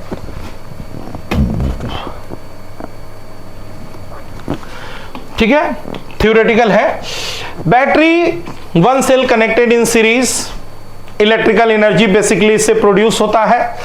ठीक है, where the chemical energy of redox reaction is converted to the electrical, chemical to electrical. दो तरह के सेल होते हैं बेटा, एक प्राइमरी होता है और एक सेकेंडरी होता है। जो प्राइमरी सेल होता है उसको हम फर्दर रिचार्ज नहीं कर सकते हैं, और जो सेकेंडरी सेल होता है उसको रिचार्ज कर सकते हैं। जो सबसे कॉमन सेल है बेटा लेक्लांचे सेल जो है, ठीक है ना, इसको देखिए आप लोगों ने देखा होगा जब बचपन में आप लोग छोटे छोटे बैटरी के साथ खेलते होंगे तो बेटा एक बीच में ऐसे लीड होती थी, उसके चारों तरफ पूरा ब्लैक ब्लैक ब्लैक मसाला भरा होता था और फिर पतली सी एक कवरिंग होती थी, टिन जैसे कवरिंग होती थी जो जिंक होता था, एनोड की तरह बिहेव करता था। नीचे बीच वाला जो था वो ग्रेफाइट कार्बन होता था जो कैथोड की तरह बिहेव करता था, और उसके बीच में मसाले भरे रहते थे जो इलेक्ट्रोलाइट की तरह बिहेव करते थे। इसमें ये याद रखना कौन एनोड कौन कैथोड, बस ये। तो देखो बेटा जिंक का कंटेनर है जो एनोड है, ग्रेफाइट जो है वो कैथोड है, powder manganese oxide and carbon है, space between the electrolyte filled with the moist paste of ammonium chloride and zinc chloride. और ये जिंक का ऑक्सीडेशन यहां पर क्या हुआ, रिडक्शन, +4 से +3 में आ जाता है। इसका बोल्ट अप्रॉक्सीमेट 1.5 होता है, ठीक है ना। फिर इसी के बाद बेटा एक इसमें आता है मरकरी सेल या बटन सेल इसको भी कहते हैं, ठीक है ना। जिंक मरकरी, ये एनोड और कैथोड क्या होते हैं, बस इसमें ये याद रखिएगा एनोड और कैथोड क्या होता है। सेकेंडरी सेल, सेकेंडरी सेल में मैंने कहा बेटा सेकेंडरी सेल में आपको याद करने क्या है, जो इन्वर्टर में बैटरी में यूज होता है। 38% सल्फ्यूरिक एसिड इलेक्ट्रोलाइट की तरह काम करता है। It consist of lead anode and grid of lead packed with the lead oxide act as cathode. Lead anode है, लेड ऑक्साइड कैथोड है, 38% सोल्यूशन H2SO4 है। यहां पर देखिए एनोड पे लेड से लेड सल्फेट बन रहा है और यहां पर सल्फेट आयन कंज्यूम हो रहे हैं, ठीक है ना। तो जैसे मान लीजिए overall cell reaction cathode and anode, यहां पे जो है मान लीजिए लेड जो है लेड सल्फेट में यूज हुआ, H2SO4 यहां पर क्या हो रहा है, कंज्यूम हो रहा है, ठीक है ना। सेल रिएक्शन में बैटरी इज इन यूज, ये डिस्चार्जिंग की रिएक्शन है, ध्यान देना डिस्चार्जिंग की जो रिएक्शन ये दी हुई है उसमें H2SO4 कंज्यूम होता है। याद रखो डिस्चार्जिंग में H2SO4 कंज्यूम हो रहा है। लेड है, लेड ऑक्साइड है, तो बेटा लेड का ऑक्सीडेशन होगा, ये +2 में जाएगा, जाएगा ही जाएगा। और ये PbO2 +4 में है, +4 से +2 में जाएगा। तो 0 से +2 में गया तो ऑक्सीडेशन, अब +4 से +2 में गया तो रिडक्शन। तो डिस्चार्जिंग में H2SO4 कंज्यूम होता है और इसी को उल्टा कर दोगे तो ये चार्जिंग की रिएक्शन हो जाती है, ठीक है ना। ये हो गया बेटा सेकेंडरी सेल। और फ्यूल सेल, मुझे सबसे ज्यादा जो मेरा दिल कह रहा है वो फ्यूल सेल से पूछेगा बेटा, और इसका पूछता है एडवांटेज। फ्यूल सेल का एडवांटेज क्या है, याद रखना, हर रसगुल्ला वाला क्वेश्चन। फ्यूल सेल का एडवांटेज है कि बेटा जी ये जो है पॉल्यूशन फ्री है। पहला बात पॉल्यूशन फ्री है क्योंकि H2O2 यूज हो रहा है। दूसरी बात ये जो होता है बेटा इसकी इफिशियंसी क्या होती है, हाई होती है। दो बातें याद रखिएगा। और इसके इफिशियंसी का जो फॉर्मूला है बेटा हमारे यहाँ तो कम लेकिन कॉम्पिटिटिव एग्जाम में ज्यादा पूछता है, इफिशियंसी इक्वल टू ΔG/ΔH। तो बेटा ये याद रखिएगा, ये बैटरी में आपके इंपॉर्टेंट चीजें हैं, ठीक है, थोड़ा सा इसको याद रखना बेटा। बैटरी के बाद आता है बेटा कोरोजन। सुन लीजिए जरा कोरोजन के बारे में, कोरोजन क्या होता है बबुआ, ठीक है ना। कोरोजन के बाद जो है फिर हम इस चैप्टरवा को जो है समापन समारोह की तरफ ले चलेंगे। पहले कोरोजन के बारे में सुन लीजिए बेटा। आप लोग देखते हैं आपके घर में जब मौसम सुहाना होता है, ठंडी ठंडी हवा बह रही होती है, ठंडी के मौसम में आपके छत पे जो है लोहा या कोई भी पुराना कूलर या सामान इस तरह का फेंका होता है और काफी दिनों तक बरसात की बूंदें उस पर पड़ती रहती हैं। और अब कभी कभी आप घूमते घामते जाते हैं और उनके ऊपर प्यार से जब अपना हाथ सहलाते हैं तो वो अपना प्यार आपके हाथों में बरसा देते हैं, तो आप देखते हैं भूरा भूरा जैसा कुछ लग जाता है। या मान लीजिए कोई भी कॉपर का बर्तन है जिसमें रोज हम लोग जलार्पण करते हैं, पूजा पाठ करते हैं, उसकी पेंदी को अच्छे से साफ ना किया जाए तो वहां पे हरा हरा हरा कुछ लग जाता है। ऐसे ही दादी अम्मा नानी अम्मा के आपके जो सिल्वर के आभूषण हैं जो उन्होंने बक्से में बंद करके कपड़े में लपेट के रखा होगा, कभी उसको खोलिएगा तो देखिएगा वो ग्रेइश या ब्लैकिश हो जाता है। ये सिल्वर का ब्लैकिश हो जाना, कॉपर का हरिहरा जाना और लोहे के ऊपर ब्राउन ब्राउन पार्टिकल का आ जाना, ये क्या है, ये सब कोरोजन है। कोरोजन का मतलब होता है बेटा loss of metal in the form of oxide, किसी भी मेटल का ऑक्साइड के फॉर्म में धीरे धीरे खत्म होना, उसी को बोलते हैं कोरोजन। कोरोजन एक बेटा मिनिएचर सेल है, ये इलेक्ट्रोकेमिकल सेल की पूरी फेनोमेनॉन होती है। होता क्या है इसके अंदर, जैसे देखिए बेटा मान लीजिए ये एक हमने आयरन का आर्टिकल ले लिया, कोई एक जगह आयरन का ऑक्सीडेशन होता है जो एनोड की तरह बिहेव करता है। इन्होंने इलेक्ट्रॉन यहां पे निकाल दिया, ठीक है ना, ये इलेक्ट्रॉन निकाल दिया। एटमॉस्फेयर के अंदर होता होता है बेटा H2O and CO2 जो मिलकर बना देते हैं H2CO3 और जो टूट करके बना देते हैं हाइड्रोजन आयन और कार्बोनेट आयन। अब ये जो हाइड्रोजन आयन है वो इस इलेक्ट्रॉन को फोन करता है आजा आजा, और उसके बाद ये जब दोनों मिलते हैं तो मिलने के बाद ऑक्सीजन को कॉल करते हैं आजा आजा, और ये हाइड्रोजन इलेक्ट्रॉन ऑक्सीजन इलेक्ट्रॉन, ये ऑक्सीजन इस इलेक्ट्रॉन से कंबाइन करता है, और कंबाइन करने के बाद ऑक्सीजन इलेक्ट्रॉन ले रहा है, मतलब यहां पर रिडक्शन हो रहा है। ऑक्सीजन इलेक्ट्रॉन लिया, हाइड्रोजन आयन से कंबाइन किया, बना दिया यहां पर वाटर, और इस वाटर के प्रेजेंस में बेटा ये फर्दर इस सरफेस पर आ जाता है और ये फर्दर मोर स्टेबल फॉर्म में कन्वर्ट हो जाता है, और इस स्टेबल फॉर्म से ढेर सारे वाटर मॉलिक्यूल जाके चपक जाते हैं और ये बनाते हैं Fe2O3.XH2O, जिसे प्यार से हम बोलते हैं रस्ट। क्या बोलते हैं बेटा इसको? रस्ट।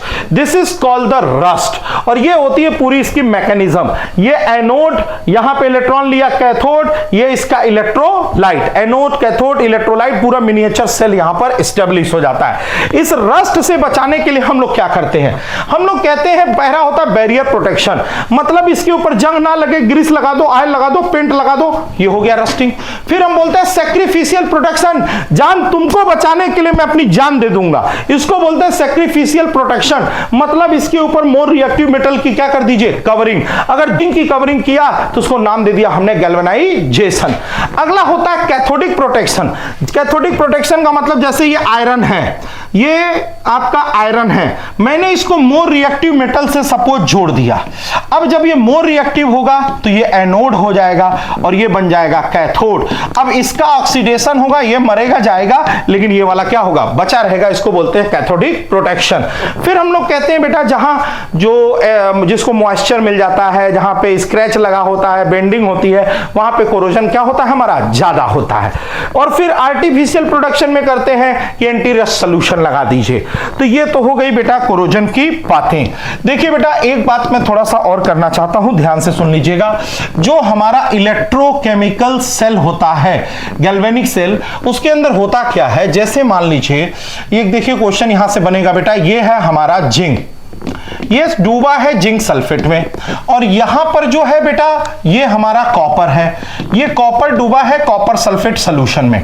ठीक है, हमने बोला बेटा ये एनोड है और ये जो है हमारा क्या है? कैथोड है। बेटा एनोड पे क्या होता है? ऑक्सीडेशन। कैथोड पे क्या होता है हमारा? रिडक्शन होता है। एनोड पे ऑक्सीडेशन और कैथोड पे रिडक्शन।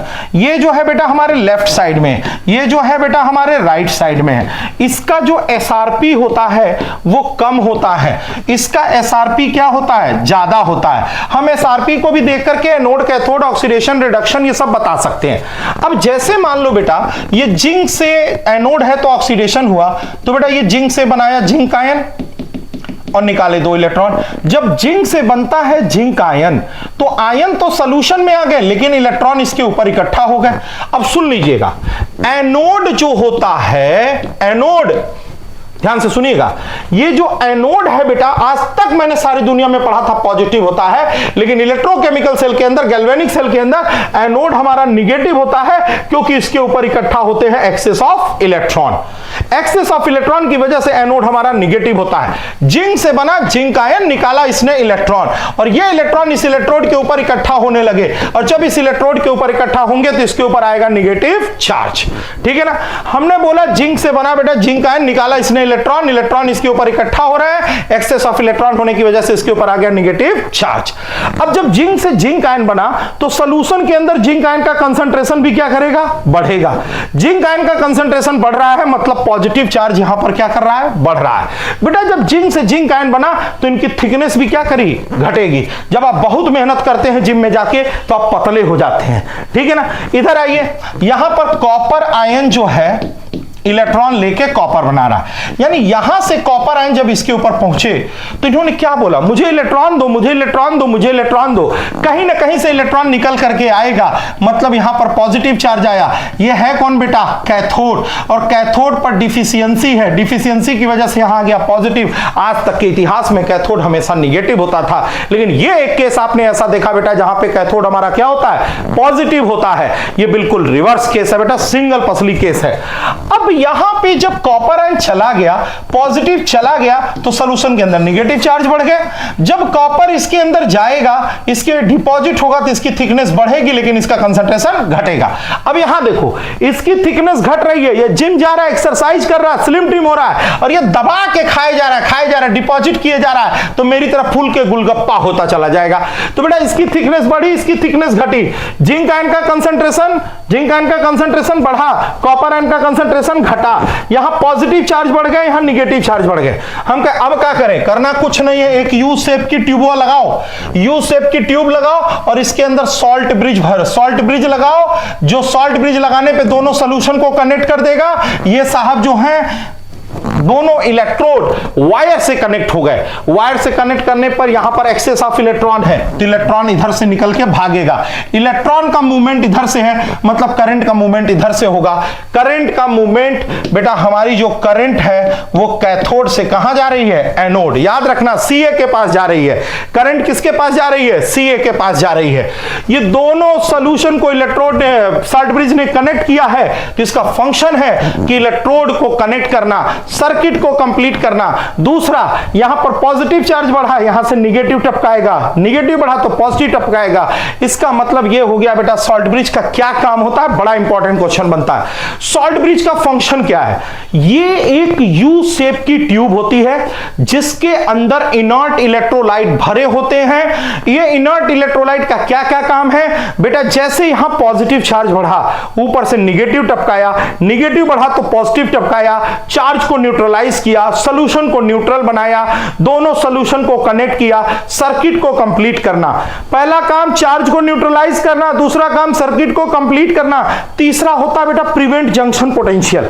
जब दोनों सॉल्यूशन पास होते हैं तो बेटा अपोजिट पोलैरिटी डेवलप करने लगते हैं और उस पोलैरिटी की वजह से ईएमएफ हमारा इंड्यूस होता है, तो हम लोग कहते हैं ईएमएफ हमारा रिड्यूस होने लगेगा बाहर वाला। इसीलिए कहा जाता है दोनों को दूर दूर रखो, और जब दूर दूर रहेंगे बेटा तो ये जंक्शन पोटेंशियल क्रिएट नहीं होगा। सॉल्ट ब्रिज का फंक्शन रसगुल्ला क्वेश्चन है बेटा, रसगुल्ला रसमलाई का क्वेश्चन है, तो बड़ा इंपॉर्टेंट है बेटा, इसको ध्यान दीजिएगा। चलिए बेटा एक क्वेश्चन मैं और इसमें आपको दिखाना चाहता हूं, बड़ा इंपॉर्टेंट क्वेश्चन है बेटा ये। फटाफट एक गो गो गो गो गो गो गो करो ना गो। हाँ देखिए, ये देखिए बेटा, इसको जरा ध्यान दीजिएगा बेटा। ये क्वेश्चन जो है बेटा रसगुल्ला रसमलाई वाला क्वेश्चन है, कह रहा है कि यहां पे जो हमारा एक्सटर्नल पोटेंशियल है, जैसे गैल्वेनिक सेल का पोटेंशियल 1.1 होता है, अगर हमारा एक्सटर्नल पोटेंशियल कम है तो नॉर्मल हमारे करंट का जो फ्लो होगा वो कैथोड से एनोड की तरफ होगा। अगर दोनों बराबर हो गए बेटा तो कोई करंट का फ्लो नहीं होगा। अगर हमारा एक्सटर्नल ईएमएफ ज्यादा हो गया तो करंट हमारा रिवर्स डायरेक्शन में फ्लो करने लगेगी, यानी कि एनोड टू कैथोड। ये कंडीशन बेटा याद रखिएगा। कभी कभी पूछता है अगर मैं सॉल्ट ब्रिज को निकाल दूं तो क्या होगा? सॉल्ट ब्रिज को निकाल देने का मतलब सर्किट ब्रेक करना होता है, और अगर आपने सर्किट ब्रेक कर दिया तो किसी भी करंट का बेटा फ्लो नहीं होगा। तो ये देखिए बेटा, आज हम लोगों ने समाप्त किया इलेक्ट्रोकेमिस्ट्री। तो देखिए बेटा, ये जोरदार चैप्टर है, इसको अच्छे से आप लोग घर पे रिवाइज करते रहिए। देखिए मुझे लगता है अप्रॉक्सीमेट 1.5 घंटे का एक लेक्चर बना होगा, लेकिन मैं गारंटी देता हूं इस 1.5 घंटे के अंदर 100% क्वेश्चन मैंने आपको बता दिया बेटा। आप पेपर उठाइएगा, अगर ये आपने लेक्चर पूरा अच्छे से देखा है, मैं गारंटी देता हूं बेटा पेपर में कहीं कोई दिक्कत होने वाली नहीं है। फिर भी इसके बाद भी अगर आपको कहीं कोई क्वेश्चन कंफ्यूजिंग रहता है बेटा, लगता है कोई टॉपिक है समझ में नहीं आया है, आप आइए और आराम से इसको पढ़ लीजिए, समझ लीजिए। कोई पेपर का क्वेश्चन छूटना नहीं चाहिए, पूरा का पूरा फिजिकल 100% होना चाहिए, क्योंकि फिजिकल केमिस्ट्री में बेटा 100% सही होता है, कहीं उसमें गलती होने की कोई चांस नहीं होती है। सॉल्यूशन एक इंपॉर्टेंट चैप्टर खत्म हो गया, इलेक्ट्रोकेमिस्ट्री भी खत्म हो गया, और फिर अभी बेटा आपको मिलने वाला है केमिकल काइनेटिक्स, यानी फिजिकल केमिस्ट्री के सारे चैप्टर खत्म हो जाएंगे।